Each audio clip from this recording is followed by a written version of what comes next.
للہ وحدہ والصلاة والسلام علی من لا نبی بعد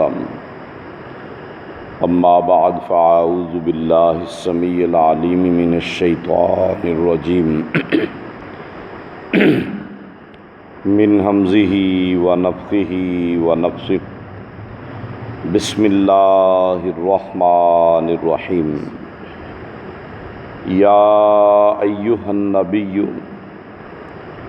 اذا طلقتم النساء فطلقوهن لعدتهن وأحصوا العدة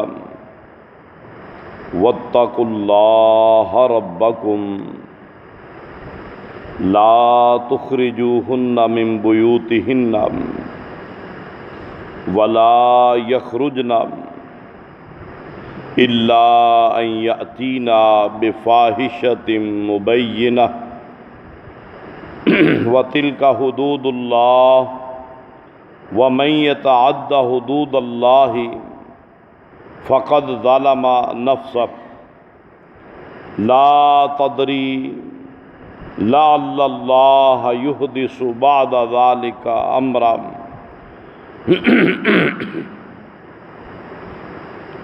اے نبی صلی اللہ علیہ وسلم، جب تم عورتوں کو طلاق دو تو ان کو عدت کے لیے طلاق دیا کرو، اور پھر عدت کو شمار کیا کرو۔ اللہ عز و جل سے ڈرتے رہو کہ جو اللہ رب العالمین تمہارے رب ہیں، اور اپنی بیویوں کو اپنے گھروں سے مت نکالو، اور نہ ہی ان کے لیے جائز ہے کہ وہ نکلیں۔ ہاں، البتہ اگر وہ بالکل واضح کھلی ہوئی بے حیائی کی مرتکبہ ہوں، پھر ان کو گھر سے نکال سکتے ہو۔ اور یہ اللہ عز و جل کی قائم کردہ حدود ہیں، اور جس شخص نے بھی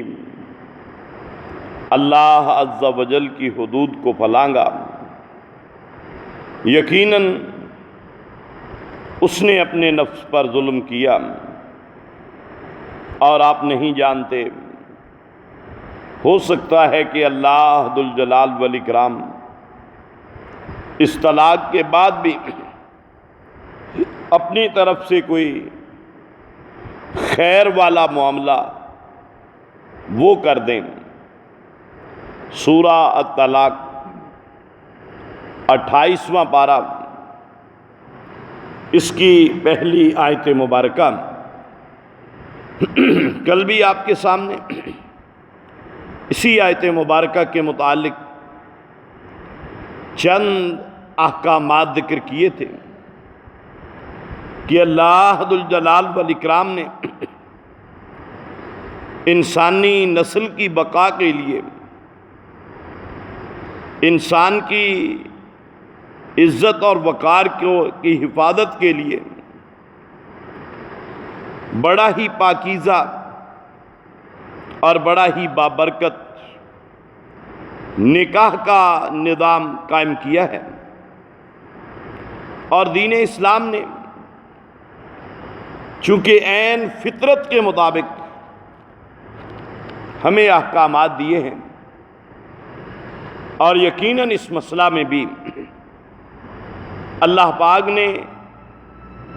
انسانی فطرت کو ملحوظ خاطر رکھتے ہوئے کہ اگر کوئی بندہ نکاح کر لیتا ہے، لیکن نکاح کرنے کے بعد ایسے حالات پیش آ جاتے ہیں کہ اب اس کے لیے مشکل ہو گیا ہے ان دونوں کا اکٹھے رہنا، اسلام نے اب پھر بھی گنجائش رکھی ہے کہ ایسی صورت میں بھی جدائی کی کچھ صورتیں وہ اسلام نے رکھ دی، اور ان میں سے ایک تو طلاق ہے، یعنی میاں اور بیوی کی جدائی طلاق کے ذریعے ہو سکتی ہے۔ اور دوسرا خلا ہے کہ میاں اور بیوی کی جدائی خلا کے ذریعے ہو سکتی ہے، اور اسی طرح ایک لعان ہے کہ اس کے ساتھ بھی خاوند اور بیوی جو ہے وہ الگ الگ ہو جاتے ہیں، اور اس کے احکامات اپنی جگہ پہ آئیں گے۔ اب معاملہ ہے طلاق کا کہ اسلام نے طلاق کے بارے میں باقاعدہ قواعد، باقاعدہ ضابطے ذکر کیے ہیں کہ ان کے بغیر طلاق نہ دی جائے، اور پھر اللہ پاک نے اس طلاق کی آیت کے آخر میں بھی ارشاد فرمایا کہ وَتِلْكَ حدود اللہ۔ یاد رکھنا، یہ نہ سمجھنا کہ نکاح اور طلاق کا معاملہ یہ بندہ اپنی مرضی سے کر لے، فرمایا نہیں، اس میں بھی اللہ تعالیٰ نے حدیں قائم کی اور ان حدود کو نہیں پھلانگنا چاہیے۔ ان حدود کو تم نے اچھی طرح جان لینا ہے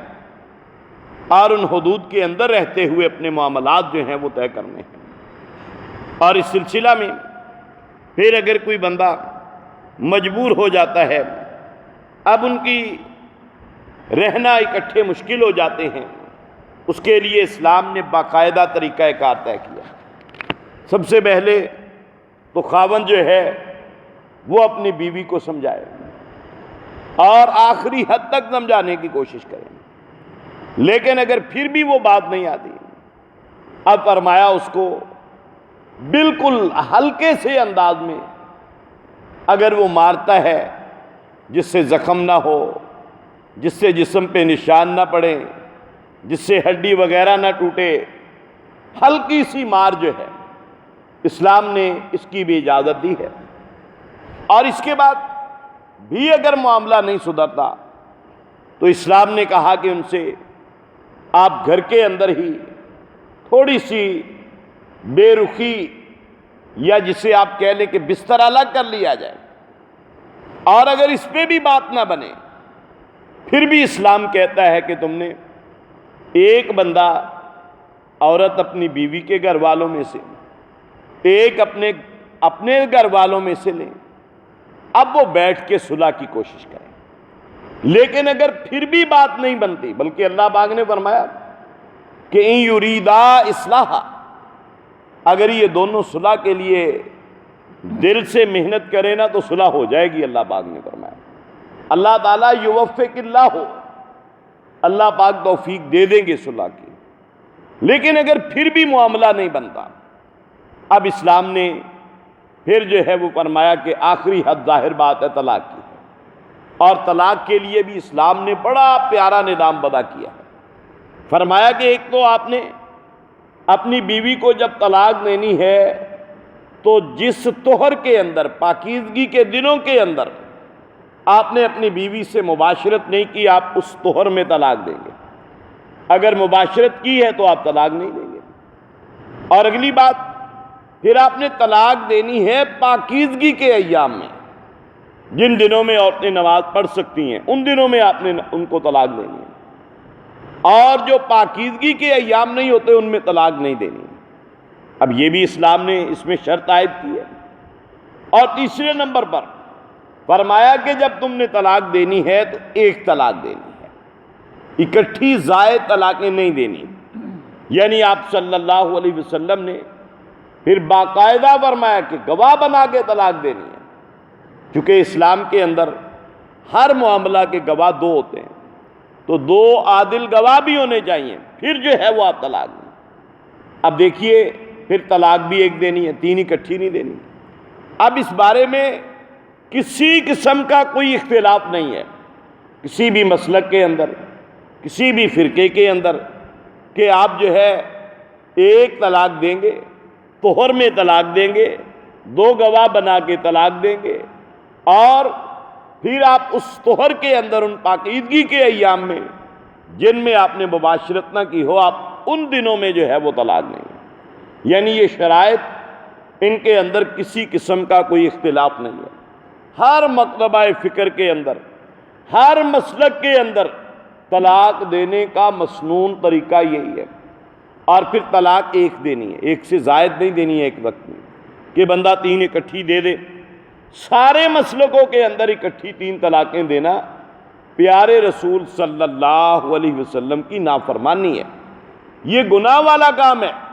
بلکہ آپ صلی اللہ علیہ وآلہ وسلم کو ایک مرتبہ جب پتہ چلا کہ ایک صحابی نے اس طرح اکٹھی 3 طلاقیں دے دی ہیں، آپ صلی اللہ علیہ وسلم نے فرمایا، غصے میں آ گئے آپ کا چہرہ سرخ ہو گیا، فرمایا کہ میں تمہارے اندر موجود ہوں اور تم اللہ کی کتاب کے ساتھ کھیل رہے ہو، تم نے اللہ تعالیٰ کی کتاب کا مذاق اڑانا شروع کر دیا ہے۔ یعنی اس قدر آپ صلی اللہ علیہ وسلم غصے میں آئے۔ مطلب کیا ہے کہ اکٹھی 3 طلاقیں دینا سب کے نزدیک گناہ والا کام ہے۔ اختلاف کہاں ہوتا ہے؟ اختلاف ہوتا ہے کہ اگر کوئی دے بھی دے پھر بھی دے دے اکٹھی، اب وہ واقع ہوں گی یا نہیں ہوں گی، اختلاف یہاں پہ۔ لیکن اگر ہم دیکھیں سنت طریقہ طلاق دینے کا، اس کے اندر کسی کا کوئی اختلاف نہیں ہے۔ اگر ہم یہ عہد کر لیں کہ ہم نے سنت کے مطابق طلاق دینی ہے، تو یقین کر لیں کہ ہمارے معاشرے کے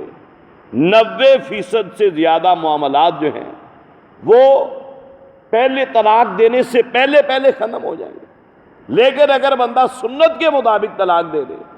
تو تب بھی جو ہے باقی جو تھوڑے بہت معاملات ہیں وہ طلاق دینے کے بعد بھی صلح کی طرف جو ہے وہ آ سکتے ہیں۔ بہت کم کیسز ہوں گے کہ جن میں جو ہے وہ طلاق کی طرف جانا پڑے گا، جب بندہ بہت ہی زیادہ مجبور ہو جاتا ہے، جب رہنا مشکل ہو جاتا ہے۔ پھر اسلام نے یہ ایک طریقہ رکھا ہے کہ اس میں بھی اللہ تعالیٰ نے فرمایا تمہارے لیے خیر ہے، اس میں بھی تمہارے لیے برکت ہے، اس میں بھی تمہارے لیے بہتری ہے۔ پھر یہ نہیں سوچنا کہ اب کیوں ایسا ہو گیا۔ اب اس کی مزید وضاحت، اور 3 طلاقیں اگر کوئی اکٹھا دے دے تو پھر اس کے بارے میں کیا حکم ہے، اور اس مسئلے کے بارے میں مزید وضاحت انشاءاللہ پھر کریں گے۔ اللہ پاک سے دعا ہے اللہ پاک ہمیں اپنی زندگی کے تمام معاملات